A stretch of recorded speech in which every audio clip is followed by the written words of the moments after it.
Hello students, कल हमने inequalities के बेसिक पढ़ा था। आज हम उसके रूल्स के बारे में पढ़ते हैं। अगर किसी ने वीडियो नहीं देखी होगी तो पहले जाकर के फर्स्ट वीडियो देख लीजिए। ओके, आते हैं रूल नंबर 1 पे। इक्वल नंबर्स में बी एडेड और subtracted from both sides of an equation without affecting sign of inequality. अब इसका मतलब क्या है? मतलब आप किसी भी नंबर को ऐड या सब्ट्रैक्ट कर सकते हो इनइक्वालिटीज़ में। जैसे एग्जाम्पल 3 इज़ ग्रेटर दैन 2। अगर ये वैल्यू जो यहाँ पर दिया हुआ है 3 बड़ा है 2 से, राइट?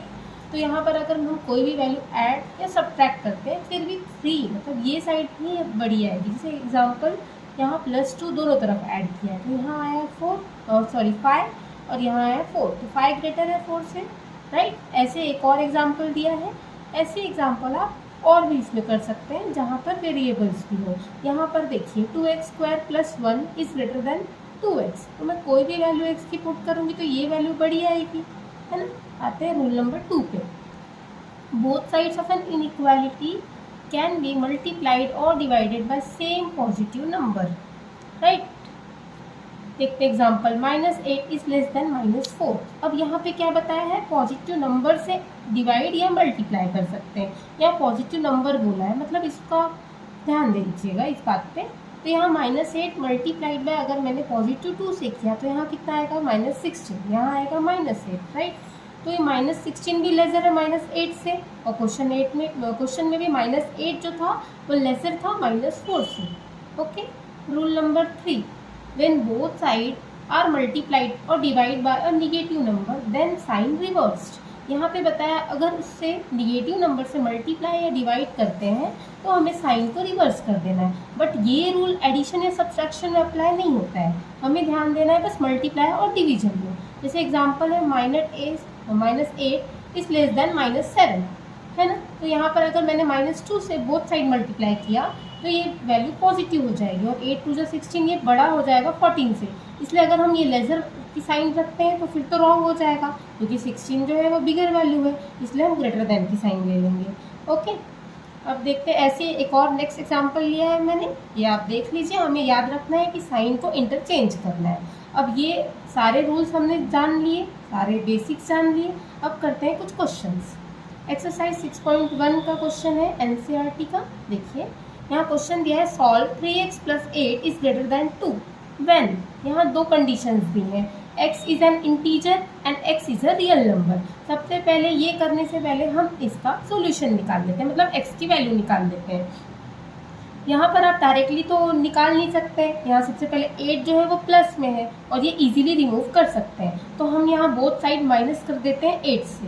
ओके, तो यहाँ पर बच जाएगा 3x और -6। अगर मैं डिवाइड कर दूँ दोनों को 3 से तो x की वैल्यू मिल जाएगी हमें, जो x की वैल्यू मिली ग्रेटर देन इक्वल्स टू -2।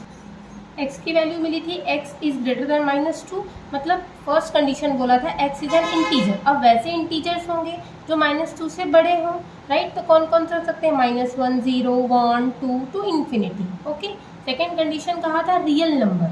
अब हमें देखना होगा सारे रियल नंबर्स जो -2 से बड़े हैं, और -2 से रियल नंबर्स तो बहुत सारे हैं, इसलिए हम ले लेते हैं इन्फिनिटी, क्योंकि वैल्यूज़ बहुत सारी हम काउंट नहीं कर सकते हैं, तो वैल्यूज़ इन्फिनिटी तक जाएंगी। ऐसे ही एक और एग्जाम्पल ले लेते हैं, 2x - 1/3 is greater than equals to 3x - 2/4 -2 - x/5। अब ये greater than equals to sign है, यहाँ डायरेक्टली माइनस दिया है, तो इसको पहले सॉल्व कर लो क्योंकि थोड़ा सा ईजी जाएगा। तो यहाँ पर हम एलसीएम ले लेते हैं, वो आ जाएगा 20, इसे 5 से मल्टीप्लाई, इसे 4 से मल्टीप्लाई, इस तरह से हमने ये सॉल्व कर लिया। तो यहाँ पे हमें एक वैल्यू मिल गई, ये वैल्यू अब इनको कर लेते हैं। यहाँ पर ग्रेटर देन इक्वल्स टू बोला है तो इसका भी आप एलसीएम ले लीजिए। एलसीएम कितना आएगा? 23 का 60। अब 60 को बोथ साइड मल्टीप्लाई कर दीजिए, तो आपको वैल्यू मिलेगी यहाँ पे 22x - 1 is greater than equals to 3 19x - 18, right? हमने इसे ब्रैकेट ओपन किया, यहाँ पे सॉल्व करेंगे तो यहाँ पर x की वैल्यू मिल जाएगी लेस देन इक्वल्स टू 2। अब लेसर वैल्यू क्यों आई?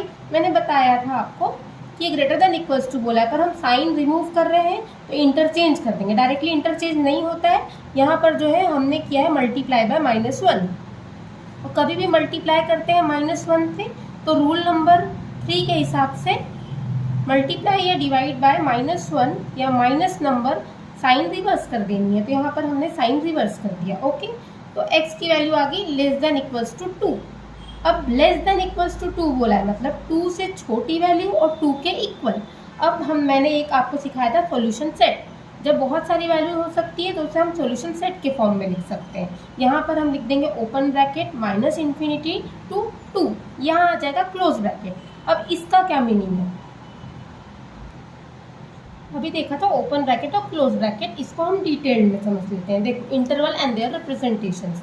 फर्स्ट मैंने यहाँ कुछ एग्जांपल्स लिखे हैं, इससे आपको सब समझ में आ जाएगा। यहाँ लिखा है x की वैल्यू ग्रेटर देन 2, मतलब जो अगर मैं नंबर लाइन पे रिप्रेजेंट करूँ तो कोई भी वैल्यू x की होगी जो 2 से बड़ी होगी, मतलब वो राइट साइड वैल्यू जाएगी।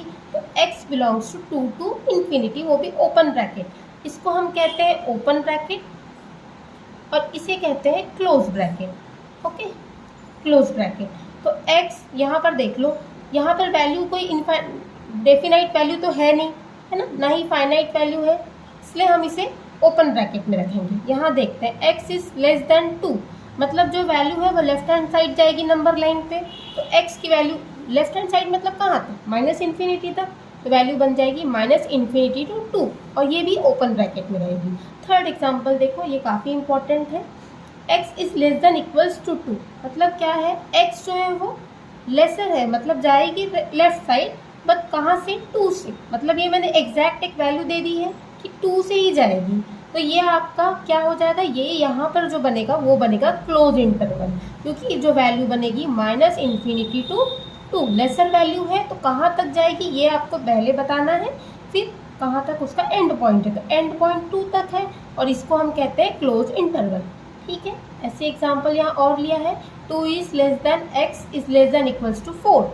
अब यहाँ दो वैल्यूज आ गई, तो सबसे पहले आप ये 2 को देखिए, 2 जो है वो छोटा है x से, मतलब 2 से स्टार्ट होगा कोई भी, है ना, और जाएगा किस तरफ, पॉजिटिव 4 की तरफ, और इक्वल्स टू 4 बोला है, मतलब 4 तक मैंने रेस्ट्रिक्शंस लगा दी हैं।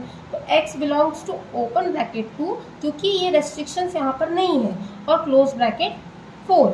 ऐसे एक और एग्जाम्पल देख लेते हैं, 2 is less than equals to x is less than equals to 5। यहाँ पर क्या हो रहा है, जो 2 है लेस देन इक्वल्स टू बोला है, मतलब यहाँ पर भी रेस्ट्रिक्शंस है, यहाँ जहाँ भी इक्वल्स टू आ जाए ध्यान रखना कि वहाँ हमें क्लोज ब्रैकेट लगा देना है। ठीक है, तो यहाँ पर क्या आ गया, 2 और 5, तो कैसे बनेगा, क्लोज ब्रैकेट 2,5।